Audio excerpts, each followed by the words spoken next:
Alright, so we got this lady pushing this cart, and we see this man in the hood watching her. I'm like, hold on. Should we be concerned? In the next scene, we get bro standing on top of the building watching this truck enter this dumpster site. And I know you're probably thinking, out of all places, why is he at a dumpster site? Shit, I'm thinking he probably got beef with somebody in there. Hell nah, Trash Boy was in there just dumpster diving. Bro even had the guard shook.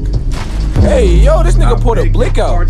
Trash Boy don't even care. He's more worried about smelling like ass. Bro basically says, oh, you're the dumpster raider. You're the one that been playing in our trash. And I'm like, oh, shit, this is not his first time doing this. He actually likes smelling like ass. The guard tells him to turn himself in or he gonna pop his ass, and he ends up hitting the alarm to signal for his other boys. This nigga Trash Boy throws trash at these niggas, and one of them starts tweaking because he gonna end up smelling like ass too. He runs up this pile of trash through this little air vent, and I'm like, hold on, that was pretty smart what he did. Bro's just about to escape, but the door closes on him, and these guards start letting loose on him like, yo, bro, he's just dumpster diving, nigga. Like, why are y'all this mad? Oh, he about to lock in. Alright, hold on, gang. This nigga dodging bullets. Like, I thought this was a regular nigga. Like, why is he moving like this? Bro's finally about to escape unharmed and shit, but he ends up getting shot in his arm. He ends up losing the guards by laying low and hiding. He ends up coming up from the sewer, and bro, he did all that just to get a damn teddy bear, bro. Stupid bitch! So after that, we get this scene of this beautiful ass city.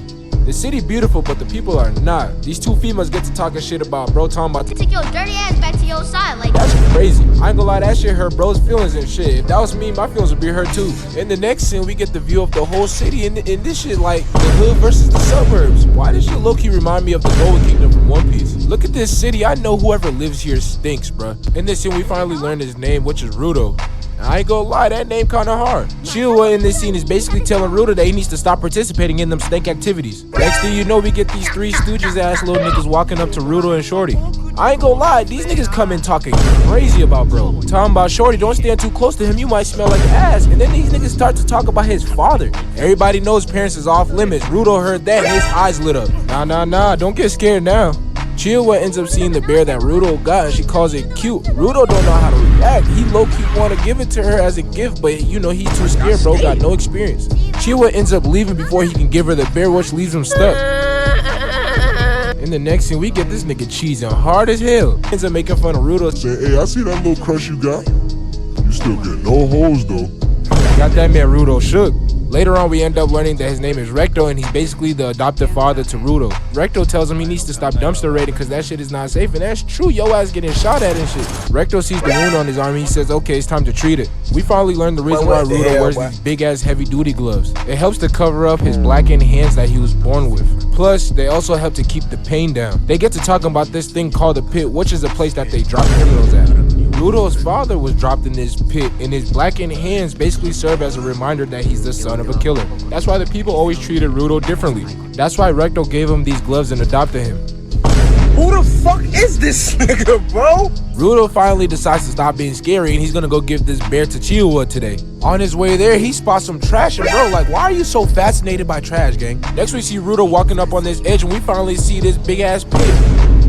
Bro, these niggas literally got a waterfall of trash going. I guess during this, they had somebody on trial and they end up dumping them into the trash pit. Imagine being dropped in a trash dump and everybody is celebrating about it. As Rudo's watching, Chiyuwa sneaks up on him. Chiyuwa basically tells him, hey, don't be like your father. You got people that actually love you for real. And Rudo heard this and was taken aback like, damn, shorty, you love me? He finally ends up giving her the teddy bear and she accepts it. My boy Rudo can't contain his emotions at all. He gets to run it off cheesing hard as hell, ready to go tell Recto what just happened. Rudo finally makes it home and he opens the door and he finds Recto with a blade through his chest. He continues to stab, bro, and at this point, you gotta be rubbing it in.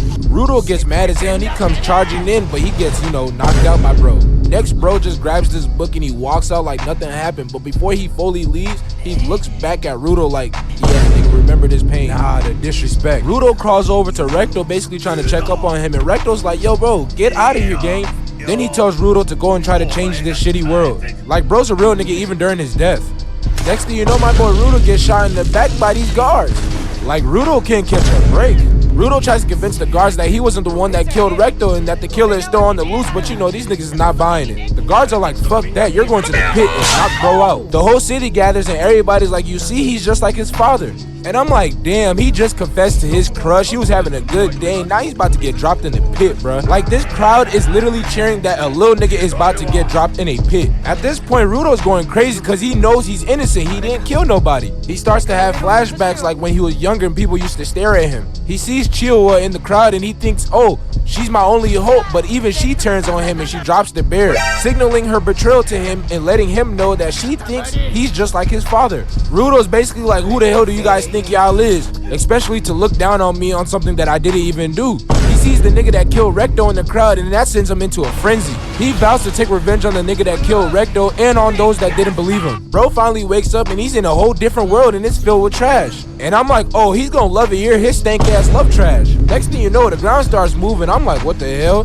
Bro, this big ass trash beast comes out of nowhere. Hold up. Damn, Rudo, I feel bad for you, gang. You cannot catch a break at all. The world filled with trash is one thing, but trash beasts? Oh, come on, bro. Anyways, that's the end of the video. If you enjoyed it, please leave a like, comment, subscribe, bro. Share with your friends, family. This is a new anime that just came out. It's called Gachiakuta.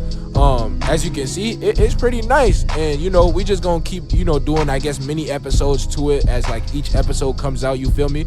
We just gonna keep doing parts. So I hope you guys enjoyed it. You know, stick around for the next episode. Peace.